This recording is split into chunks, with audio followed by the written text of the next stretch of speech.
In the last video, my KTM 640 Adventure was, well, in pieces. It had charging problems, starting problems, and I had about 20 hours to put it back together before riding to Dare 2026. And somehow we made it. Welcome to the event. Today I'm here with my brother and a friend, and the plan is simple. Look at adventure bikes, talk nonsense, watch people ride or road way better than I can, and try not to buy everything I see. Ja, een andere plastic kit erop, een half smartboard, TracTive. Milieueisen zijn ze enorm vergeten. Ja. Heel vaak wordt dat eigenlijk direct aangepast. Een uitlaatjes erop. open uitlaatje erop, allemaal in jus en inlaat. Dan heb je al een hele andere mogelijkheid. Dare 2026 is basically a playground for adventure riders. It's an experience island in Loon op Zand, and the whole idea is riding, community, gear, demo rides, off-road trails, stands, food, and the dangerous festival feeling where you suddenly convince yourself that every accessory is essential survival equipment. The best part about events like this is the bikes. Everywhere you look there is something cool.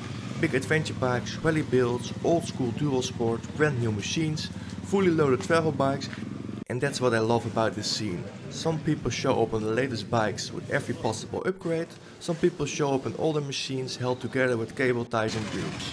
And both are welcome. And after yesterday I'm especially proud that the KTM is here at all.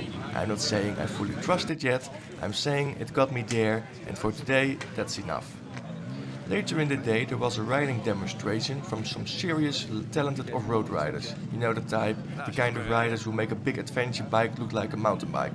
You ride over obstacles, slide the bike around, balance perfectly and make everything look easy. And then you try the same thing yourself and immediately remember that gravity is still very real, but it is super inspiring to watch. Engines on.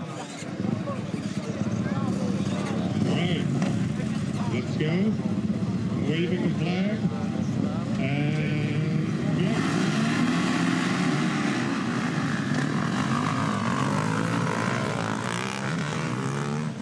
Nou. Oh, gelijk niks meer.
Especially when you ride heavier adventure bikes, because it shows what these machines are actually capable of when the rider knows what they're doing. So basically I learned two things. 1. The bike is not a problem. 2. Unfortunately I am. Of course no event is complete without buying something. I picked up a buff from Kickback Motorcycle Company, which is pretty cool. This is the dangerous thing with motorcycle events. You arrive thinking, I'm just going to look around. And then 10 minutes later you're holding gear, stickers, merch and convincing yourself it was financially responsible because you support small businesses. Which to be fair sounds better than I have no self-control. One thing I didn't expect but actually really enjoyed were the workshops. There was a session about EMD2, which a lot of people use for navigation, especially for TED routes and off-road riding. They showed how the app works, road routes, maps, and what's coming in the future. Apparently there's a complete new build in development where the whole interface is going to be redesigned and made much more user-friendly. After that, I joined the suspension workshop from TracTive Suspension. This was honestly super interesting.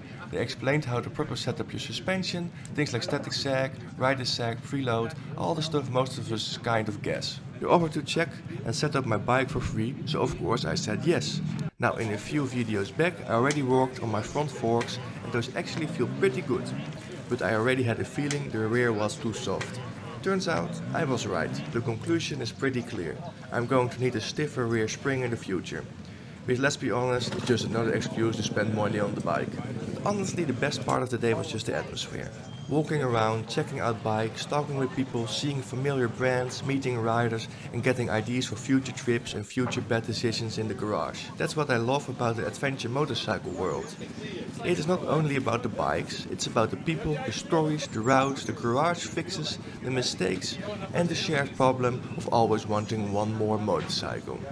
So that was their 2026. The KTM survived the ride here, I survived the temptation to spend all my money, barely, and now I have way too many ideas for future videos. If you watched the previous video, you know this little trip almost didn't happen, but that makes arriving here even better. Thanks for watching and I'll see you in the next one.